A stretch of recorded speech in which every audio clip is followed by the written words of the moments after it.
What's up, ladies and gentlemen, boys and girls, trolls and citizens, the JJs and PPs? I am giving you a Dragon Ball Z Resurrection F review. Some of you are probably thinking right now, what, did you just see the movie? No, I actually didn't just see the movie. I saw the movie 3 times in theaters when it was released at my local mall theater in IMAX, which was beautiful and grand in itself. I really enjoyed Resurrection F. I did like Battle of Gods more, simply because the story in Battle of Gods, the fact that we got to see the impact that Beerus had on Vegeta, and seeing Vegeta's father being bowed down like Beyonce in front of Vegeta was really emotionally impactful for me, because it just showed more of what Vegeta went through as a child. And then seeing Goku dealing with having no chance of beating Beerus, and him getting that life lesson for him, to me that was a lot more impactful story-wise. And then just seeing all the character development and how everybody's changed and everybody's evolved, which Resurrection F didn't have. But before I even start that, I have to say that this experience was incredible. I went to my local mall, like I said earlier, and you know, I see lots of movies. I've never seen the mall filled with so many dedicated fans. There were cosplayers, female cosplayers, male cosplayers, all of them generally in the age of like 24, 25. That's what they look like. And then you saw your common people walking around with just Dragon Ball Z t-shirts or Dragon Ball Z hoodies or a necklace of a Dragon Ball or something like that. And you got to talk to a lot of these people, and it was really impactful of their stories and what they told me about the inspiration of Dragon Ball Z, which at the time I did film, but that film, long story short, got deteriorated. Seeing the woman do cosplay was the best thing. They had their birthday balloons fully imploded on their chest, and that was kind of nice. You know, you saw a woman dressed as Bulma, dressed as Chi-Chi, dressed as 18, which was really cool to see. The theater that I went into, there was also a war veteran in there, which everybody gave a standing ovation for and clapped for. And then everybody in there was just really happy, and you just were around people that you just completely understood. You know, and so the experience in itself was just really fun to be a part of. I've never seen that many dedicated people in one place.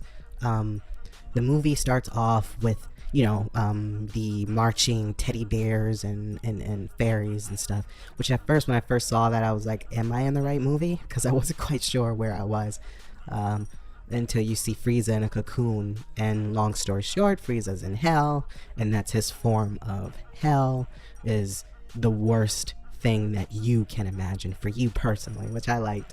And there was a lot of comedic value in that. The comedy in this movie was hysterical. I found myself laughing out loud at least 12 times in this movie. Really funny movie. Loved the comedy so much. I loved also Frieza's reasoning for training, and in fact, some people said, well, how can Frieza be that strong? I just can't believe that. You know, Goku fought Majin Buu, Goku fought Cell, but the thing about that is Goku had help with all of that. I mean, not only are you talking about Majin Buu, which Goku did not kill, Goku had the help of the Spirit Bomb to kill Majin Buu, but also Goku didn't kill Cell, Gohan killed Cell. And now you say, well, still, he still trained for years and years to come. Well, here's the thing, Frieza's an alien, and Goku's an alien too, but the difference is that Goku is a humanoid alien, meaning he has the physics, he has the laws of physics that we have. He has the veins that we have, he has the enzymes that we have, he has the human structure. For example, if Goku walks into a store, the only abnormal thing about him is going to be his hair. You're going to think, wow, you have really rad hair, but that's it. As for Frieza walks into the store, the whole US Army is going to come to that store, because he will be frightening to see, because he is a different kind of alien. He is not humanoid. He has a different body structure. His feet are different. His arms are different. Everything about him is different. And you're talking about someone who was lazy, who sat in a pod to to use his power and ability to leech off of planets for their profit, and could destroy entire planets with his finger and not do anything. So what if that person actually gave a fuck? What if that person actually for the first time decided, you know what, I'm gonna train? Yeah, I can see him becoming really strong very quickly. It would only probably even take him a month to become that strong.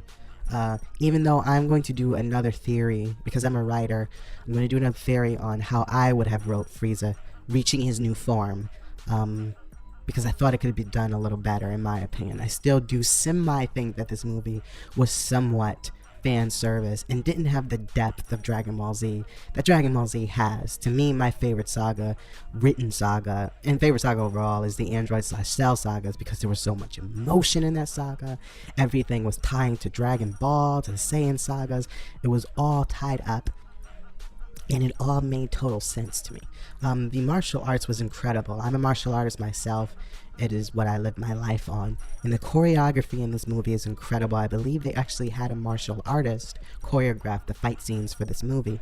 And even the Bruce Lee 1-inch punch that Goku does when he's fighting Golden Frieza, for me as a diehard Bruce Lee fan, was the hugest thing on the planet to happen. I thought that was amazing. I loved their Super Saiyan blue form.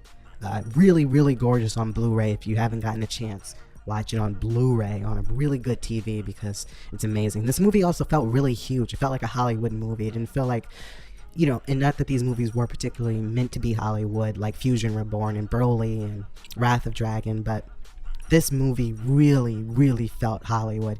It felt, the score felt huge, the sound effects felt huge, the attacks felt huge, the voice acting felt huge, the animation felt huge, and I played on my home theater, and the bass and the music is all in just incredible. I also loved Goku and Vegeta's relationship, and how that character development sort of came to pass, because if for us who remember the Majin sagas and the Saiyan sagas, Vegeta's hatred for Goku was very toxic. He was like a devil, and at any point in any time you felt like Vegeta could have just decided to kill you. He was not a guy you wanted to bump into at all. If you were masturbating in your room and Vegeta happened to walk in, upon ejaculation and completion, he would have blasted you, and not in the way of pleasure. I really, really like the ending of the movie, and here's why, and I get why people don't, but I like the ending of the movie because the ending of the movie gives a peek into Beerus and Whis' love for the Z Warriors. They are usually, as we got from Battle of Gods, people who don't care about other lives. They sort of don't intervene in what they don't care about. They keep to themselves, and they are who they are.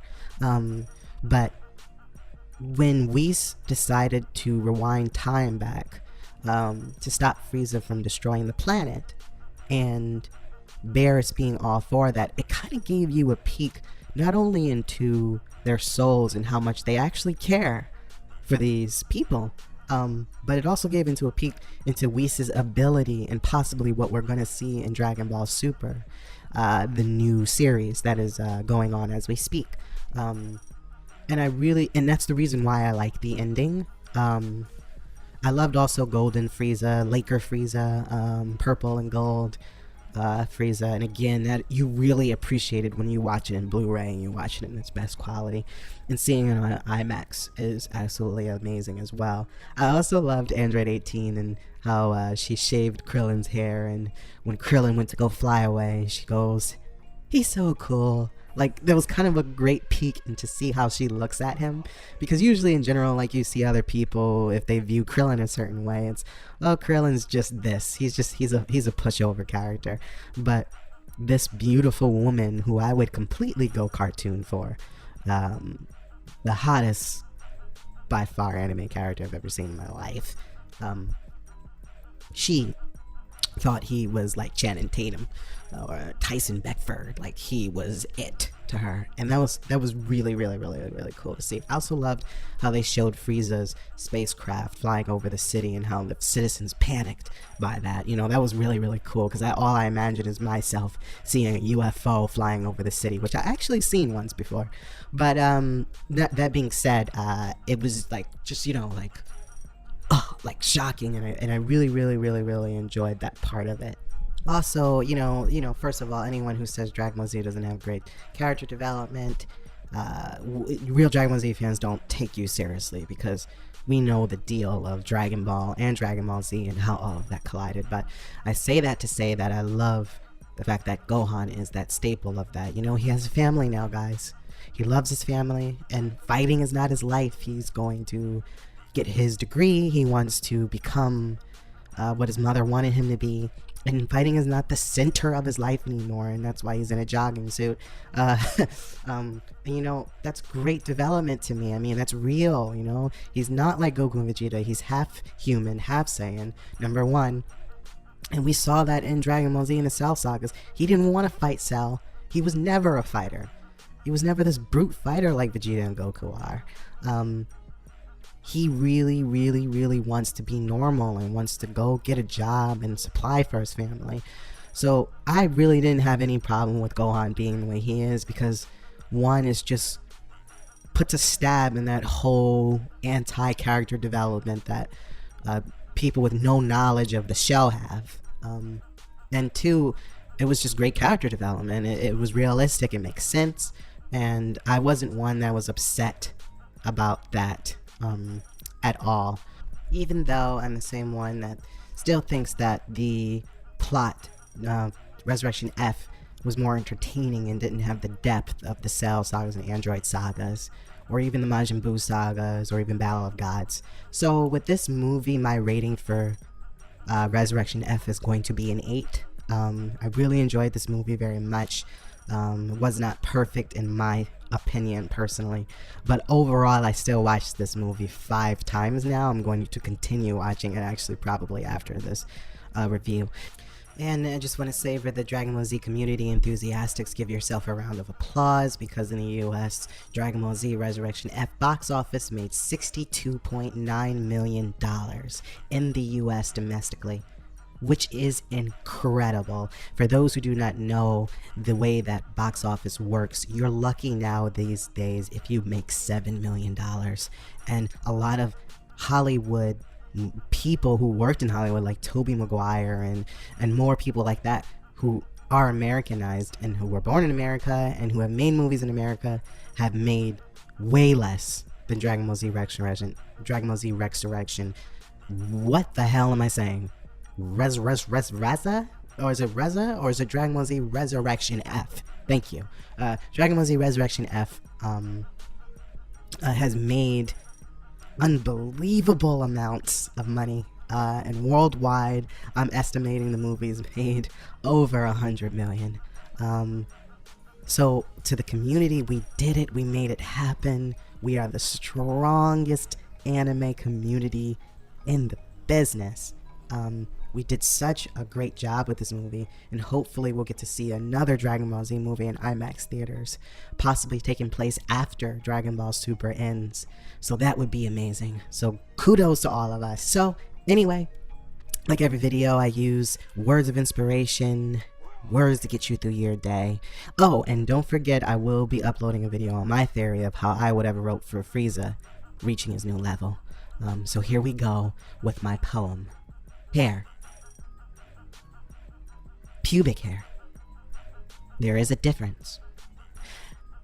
Below and above. Hair changes and flows through the doves. Bleach your pubic hair gold and become the Super Saiyan that Funimation sold. Do it. Love you guys. Peace, love, and be wild. Hey. Black Sun, Empire, tested time, night fire, new dawn, new day, re-emerge as they fade away. Black Sun, Empire, tested time.